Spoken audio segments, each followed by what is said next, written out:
اللہ کا ہر فیصلہ ہمارے حق میں بہتر ہوتا ہے۔ کبھی اللہ تعالیٰ ہمیں بیمار کرتا ہے تاکہ ہم اپنے وجود کی بہتر دیکھ بھال شروع کر دیں۔ کبھی اللہ تعالیٰ ہمیں دکھ اور تکلیف دیتا ہے تاکہ ہم مضبوط ہو جائیں۔ کبھی اللہ تعالیٰ ہمیں ناکام کرتا ہے تاکہ ہم میں عاجزی پیدا ہو اور ہم متکبر نہ بنیں۔ کبھی اللہ تعالیٰ ہمیں غریب کر دیتا ہے تاکہ ہم غریب کا دکھ درد سمجھ سکیں۔ کبھی اللہ تعالیٰ ہم سے کوئی چیز واپس لے لیتا ہے تاکہ ہم اپنے پاس موجودہ چیزوں کی قدر و قیمت جانیں۔ کبھی اللہ تعالیٰ ہمیں نقصان پہنچاتا ہے تاکہ ہم اپنی غلطیوں سے سیکھ کر بڑے نقصان سے بچ سکیں۔ ہمیں پختہ یقین ہونا چاہیے کہ اللہ تعالیٰ جو فیصلہ کرتا ہے وہ ہمارے حق میں بہتر ہوتا ہے۔ قیامت کا دن انصاف کا دن ہوگا، کسی کے ساتھ ناانصافی نہیں ہوگی۔ اسلام دین فطرت ہے، اس لیے اسلام نے ہر اس چیز کا حکم دیا ہے جو ہماری فطرت کی مانگ ہے، اور ہر اس چیز سے ہمیں روکا جو ہمارے لیے نقصان دہ ہے۔ ہر خیر اسلام میں موجود ہے اور ہر شر سے ہمیں بچایا گیا ہے۔ نکاح کا تقاضا چونکہ ہماری فطرت میں ہے۔ انسانی زندگی میں ایک وقت ایسا آتا ہے کہ جب انسان چاہتا ہے کہ اس کا ایک ساتھی ہو، تو اس کا حل اللہ تعالیٰ نے نکاح کی صورت میں رکھ دیا۔ نکاح سے انسان معاشرے کا بنیادی اور اہم ترین یونٹ بناتا ہے جو اولاد سے مکمل ہوتا ہے۔ اولاد سے انسان کی محبت فطری ہوتی ہے۔ اللہ تعالیٰ نے یہ محبت اس کی فطرت میں ڈالی ہے، ہمیشہ سے ہے اور قیامت تک رہے گی۔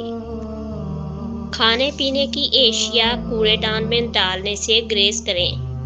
رزق کا احترام کرنے سے اللہ تعالیٰ رزق میں کشادگی اور برکت عطا کرتا ہے۔ رسول اللہ صلی اللہ علیہ وسلم نے فرمایا، جب بچے 7 سال کے ہو جائیں تو انہیں نماز کا حکم دو، اور 10 سال کے ہو جائیں تو نماز نہ پڑھنے پر ان کو مارو اور ان کے بستروں کو ایک دوسرے سے علیحدہ کر دو۔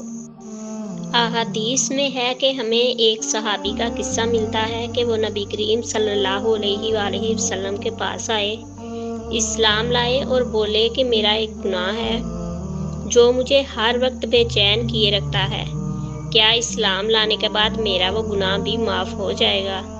میری ایک بچی تھی جس کو میں نے پیدائش کے وقت تو نہ مارا، مگر معاشرے کے دباؤ اور لوگوں کے طعنوں کی وجہ سے ہر وقت سوچتا رہتا کہ اس کو قتل کر دوں۔ ایک دن میں نے اپنی بیوی سے کہا کہ اس کو نہلا دھلا کر اچھے کپڑے پہنا دو۔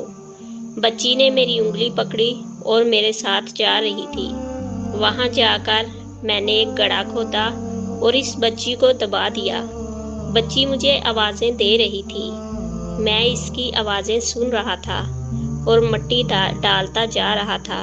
اب نبی کریم صلی اللہ علیہ وآلہ وسلم یہ واقعہ سن رہے تھے اور آپ صلی اللہ علیہ وآلہ وسلم کے آنسو گر رہے تھے اور متواتر گر رہے تھے۔ دوسرے صحابہ نے اس کو ڈانٹا اور کہا کہ تم نے رسول اللہ صلی اللہ علیہ وآلہ وسلم کو رلا دیا۔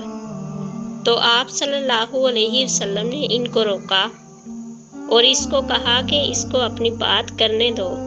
اس دور میں اولاد کے ساتھ رویے کا ہمیں یہ انداز ملتا ہے۔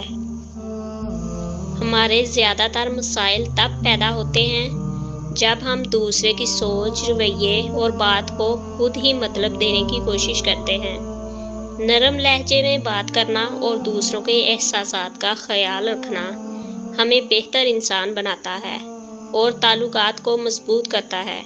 یاد رکھیں، الفاظ کی طاقت زندگی اور موت تک جا سکتی ہے۔ اچھے اخلاق کے حقدار سب سے پہلے والدین ہیں۔ اگر آپ والدین کے ساتھ اچھے نہیں تو باقی جس کے ساتھ جتنی مرضی نیکیاں کرتے پھریں کوئی فائدہ نہیں ہوگا۔ ہر شخص اپنے ایمان کا پہلا گواہ خود ہے۔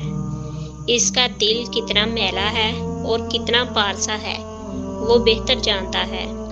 لوہا کبھی خراب نہیں ہوتا، وہ ہمیشہ اپنے ہی زنگ سے برباد ہوتا ہے۔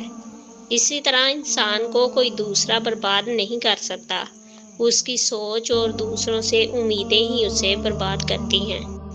مٹی کا برتن اور رشتے کی قیمت صرف بنانے والے کو ہی پتہ ہوتی ہے، توڑنے والے کو نہیں۔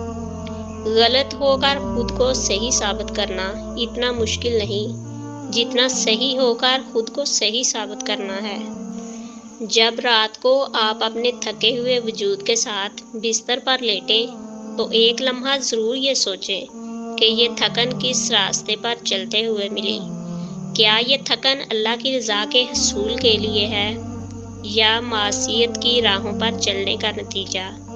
اگر آپ کا جواب یہ ہو کہ اللہ کے راستے میں آئی ہے تو مبارک ہو، خوش قسمت ہیں آپ، اس نے آپ کو اپنے منتخب بندوں میں شامل کر لیا ہے۔